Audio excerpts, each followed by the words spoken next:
troisième manche de la Coupe de France Zwift FFC 2023-2024.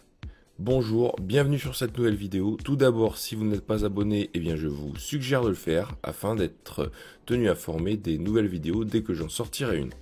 Aujourd'hui donc se tenait la troisième manche de la Coupe de France e-cycling sur le parcours Highly Road Reverse de Watopia. Ce parcours est à effectuer 5 fois de suite avec à chaque tour un sprint et un com, sachant que pour le troisième passage sur le sprint, le meilleur temps du segment fera aussi office d'attribution de points. Allez, me voilà donc sur la ligne de départ, à quelques secondes du coup d'envoi. J'espère que ça va pas partir à bloc parce qu'il y a quand même 46 km à se cogner avec finalement 5 coms et 5 sprints. Donc j'espère, mais en fait mes espoirs ont été vite déçus. Parfois encore comme des ânes. Et donc, il faut faire un gros effort tout de suite pour coller les roues, se mettre dans le plaquet. On verra d'ici quelques instants que finalement le coup de se mettre dans le paquet, c'était pas forcément si important que ça. Bref, en tout cas, moi pour le moment, je fais mon départ, je me colle dans le peloton et je pense déjà au premier sprint. Pour le premier sprint, ça y est, je me place en tête de peloton, histoire de bien préparer les choses. À l'amorce de ce sprint, je vois que je suis pas mal placé, deuxième, troisième. Moi, je décide de pas tout mettre parce qu'il y a quand même encore derrière 40 km à faire. Donc moi, je me contente juste d'une 2-3e place, ça me va pour les points. Et puis je réajusterai plus tard en fonction de l'évolution de la course, quoi. Il s'agissait de pas exploser directement après ce sprint. Nous voilà dans le premier com, il y a déjà un petit groupe qui s'est détaché. Alors dans cette épingle là que tout le monde connaît avec un passage à 10%, moi je décide de faire le jump sur le premier groupe. Donc ce que je fais, ça me coûte en termes d'effort, parce que là vraiment je me mets à 100% pour reprendre les roulettes du premier groupe. Ce que je fais en deux temps finalement. Donc je suis assez content de moi. Et je me dis que finalement je vais pouvoir passer une bonne soirée parce que je vais engranger pas mal de points. Le meilleur grimpeur est alors à un peu plus d'1 kilomètre. Je me prépare, donc là il y a eu un nouveau groupe qui s'est détaché devant, donc moi je prépare mon sprint pour les points quand même.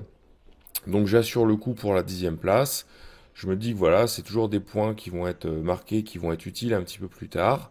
Et finalement, pour le moment, je suis assez content de moi. Au bout d'un quart d'heure quasiment de course, même s'il reste plus de 35 km, je me dis que c'est plutôt bien engagé, quoi. C'est alors que survient une situation totalement improbable. Des informations concordantes commencent à fleurir à droite de l'écran sur le fait que la manche serait plus ou moins annulée. On n'en sait rien, moi je continue mon effort, je me dis que de toute façon on ne sait pas trop ce qui se passe. Et dans le doute, je préfère aller au bout de la manche parce que si jamais ces informations sont erronées, alors j'aurais tout perdu et puis finalement je ne me suis pas investi là-dedans pour arrêter en plein milieu. Donc je décide de poursuivre mon effort, mais je me dis quand même que c'est un beau bazar. On a la confirmation un petit peu plus tard que la manche a effectivement été annulée, en tout cas elle sera remplacée par un contre-la-montre, alors on verra dans quelques jours sous quelle forme. Parce qu'en fait, le draft, c'est-à-dire l'aspiration, n'a pas été activé par les organisateurs. C'est totalement, on va dire pour le moins débile, pour le dire poliment, parce que le draft, l'aspiration, c'est quelque chose de fondamental dans une épreuve de sprint. C'est même toute la science et toute la base du sprint. C'est ce qu'on apprend quand on commence à faire du vélo, à se planquer, à prendre l'aspiration et à déboîter à 150 mètres de la ligne. Donc c'est vraiment dommage et fort regrettable que ce truc-là ait été monté de travers sur cette épreuve, parce que du coup, ça met tout le monde à la rue, quoi. Donc moi je finirai mon épreuve tranquillement, enfin tranquillement non, en fait pas tranquillement, j'essaierai d'assurer un classement général parce que je sais pas trop ce qui va se passer par la suite et je me dis qu'une bonne place à l'arrivée, ça mange pas de pain, quoi. Donc voilà, je termine 6e de la manche sur un sentiment un peu partagé, content de ma prestation parce que finalement j'ai passé une bonne soirée et je me suis bien arraché sur le vélo, mais déçu par le fait qu'une fois de plus il y a un bug, il y a un souci, il y a un problème dans l'organisation de cette Coupe de France. Ça commence à faire beaucoup, en 3 manches on a quand même multiplié les problèmes. Alors bon, moi je comprends bien que ce soit des choses qui soient pas faciles à mettre en place, mais il ne s'agit pas du critérium de 17 sur Pouziauge, hein. Je veux dire, c'est quand même la Coupe de France Zwift, donc un peu de sérieux, messieurs.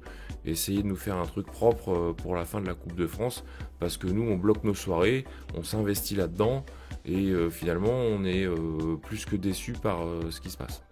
Donc voilà, on espère que les organisateurs vont remettre le métier sur l'ouvrage, comme on dit. Et puis en attendant, moi je vous souhaite une bonne journée, une bonne soirée, une bonne ce que vous voulez. Et à très bientôt. N'hésitez pas à mettre un petit pouce vers le haut, ça m'encourage pour continuer ce genre de vidéo. Et puis ça fait toujours plaisir quoi. Allez, ciao!